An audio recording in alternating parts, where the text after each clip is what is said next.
Most Christians remember Peter for denying Jesus 3 times, but very few notice the dangerous pattern that started long before that night, a pattern that still quietly pulls sincere believers away from God today without them even realizing it. Peter didn't wake up one morning and decide to fail. The denial was simply the final result of small compromises, growing self-confidence, neglected prayer, and a heart that slowly drifted farther from the dependence on God that once made him strong. What makes this story so uncomfortable is that Peter wasn't a weak believer, a fake disciple, or someone far from Christ. He was one of Jesus' closest followers, which means the warning hidden in his failure is meant for every one of us. As we walk through Peter's journey, pay close attention to each step, because the same pattern that led him to a moment of regret is the exact pattern that still destroys faith, relationships, purpose, and spiritual passion in countless lives today. And by the end of this message, you'll see why Peter's greatest failure was never actually the denial itself. It was something that happened much earlier, something many Christians are repeating right now without even noticing. First, Peter didn't fail because he was weak. He failed because he was overconfident. Peter stood closer to Jesus than almost anyone else. Yet the night he declared, "I will never leave you," was the very night he began depending on himself instead of God. And that silent shift is where countless believers still stumble today. Overconfidence rarely sounds dangerous because it often disguises itself as strong faith. But the moment we stop seeking God's strength daily, we begin trusting our own. And Peter's story proves that sincere devotion alone is never enough. Many Christians don't fall because they stopped loving God. They fall because they slowly stopped praying, stopped watching, stopped depending, and convinced themselves they were spiritually stronger than they actually were. In a single night, Peter's confidence collapsed under pressure, and the painful truth was revealed. The greatest danger wasn't the crowd around him, the temptation before him, or the fear inside him. It was the belief that he could stand without God's help. The lesson Peter learned changed his life forever. Victory is never found in believing you're strong enough, but in knowing you're weak enough to need God every single day, because dependence on Him will always accomplish what self-confidence never can. Second, the real reason Jesus allowed Peter to fail. Peter's failure was never a surprise to Jesus because long before the rooster crowed, Jesus already knew exactly what Peter would do. Yet He still chose him, still loved him, and still called him a disciple, revealing a truth most believers miss when facing their own failures. Jesus could have stopped Peter from denying Him that night, but sometimes God allows a painful fall not to destroy our future, but to expose the weaknesses we refuse to see while everything in life seems strong, comfortable, and under control. The most dangerous version of Peter was not the broken man weeping after his denial. It was the confident man who believed he could never fail, because pride often hides where faith appears strongest, and God sometimes allows failure to reveal what success keeps hidden. What looked like Peter's worst moment was actually the beginning of his transformation. Because after failure stripped away his self-confidence, God was finally able to build something deeper, stronger, humbler, and far more powerful than Peter could have ever become on his own. The lesson most Christians miss is that Jesus did not abandon Peter after his failure.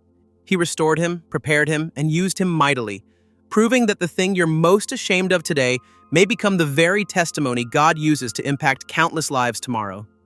Third, Peter's failure reveals what happens before every spiritual fall.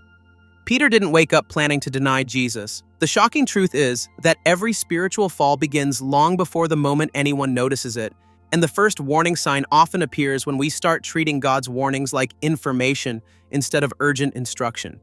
In Gethsemane, while Jesus prayed through agony, Peter slept, and many believers make the same mistake today, fighting battles publicly that should have been won privately on their knees long before the pressure arrived. Before Peter denied Jesus with his words, he had already created distance with his steps, following from afar, proving that spiritual drift rarely happens overnight. It happens one small compromise, one neglected prayer, and one distracted day at a time. The crowd around the fire didn't hold a weapon, yet Peter still caved under pressure because fear of people's opinions can quietly become stronger than conviction, causing faithful hearts to stay silent when truth needs a voice. Then the rooster crowed, and in one painful moment, Peter saw what most people miss. Failure is usually the final chapter of a story that began with ignored warnings, which raises a question every Christian should ask: what warning sign might God be showing you today? Fourth, why Peter became stronger after his greatest failure. Before Peter became the fearless man who would preach to thousands, he was a man who spoke too quickly, acted too confidently, and believed his devotion alone could carry him through any trial.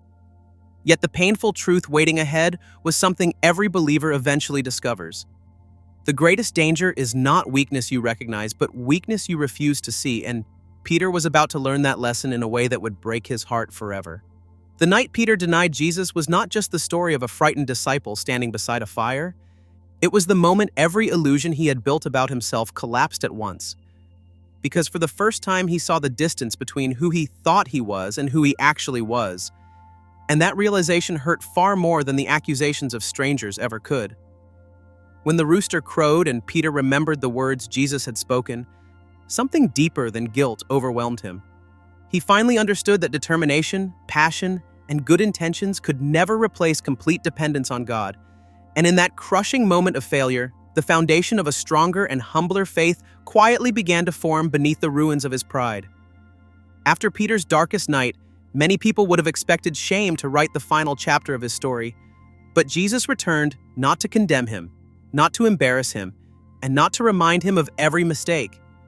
Instead, he asked a simple question: do you love me? Because grace has a way of rebuilding what failure tries to destroy, and Peter was about to discover that God's mercy reaches farther than human failure ever can. The reason Peter became stronger after his greatest failure is the same reason broken believers still become powerful servants today. Failure stripped away his self-confidence and replaced it with dependence on God, transforming an impulsive fisherman into a fearless leader who could stand before nations without fear, proving that sometimes the people God uses most powerfully are not those who never fell, but those who were restored after falling and never forgot who lifted them back up. Fifth, the hidden pattern behind Peter's failure that still destroys Christians today. Peter's downfall did not begin when he denied Jesus beside the fire. It began much earlier when he quietly believed his devotion was stronger than everyone else's, because the most dangerous moment in a believer's life is often the moment they stop depending completely on God and start trusting their own spiritual strength. While Jesus was praying in Gethsemane, Peter was sleeping, and that contrast reveals a pattern many Christians still miss today. Spiritual collapse rarely starts with a dramatic sin. It usually begins with neglected prayer, unnoticed distractions, and small compromises that slowly weaken the soul long before anyone sees the damage. After leaving the garden, Peter continued following Jesus, but only from a distance, and countless believers unknowingly repeat the same mistake. They still identify as Christians, still attend church, and still believe the right things, yet their daily relationship with God grows weaker until fear starts speaking louder than faith. Standing around the enemy's fire, Peter faced a choice between acceptance and conviction, and fear won. The pressure was not physical danger alone, but the desire to fit in. A struggle that still confronts believers in workplaces, friendships, universities, and private battles where compromise often feels easier than courage. The moment Peter's eyes met Jesus after the denial, he realized that failure had been growing long before the rooster crowed, yet that heartbreaking moment became the beginning of restoration, proving that no mistake is stronger than God's grace, and forcing every viewer to ask one question: where am I in Peter's pattern today?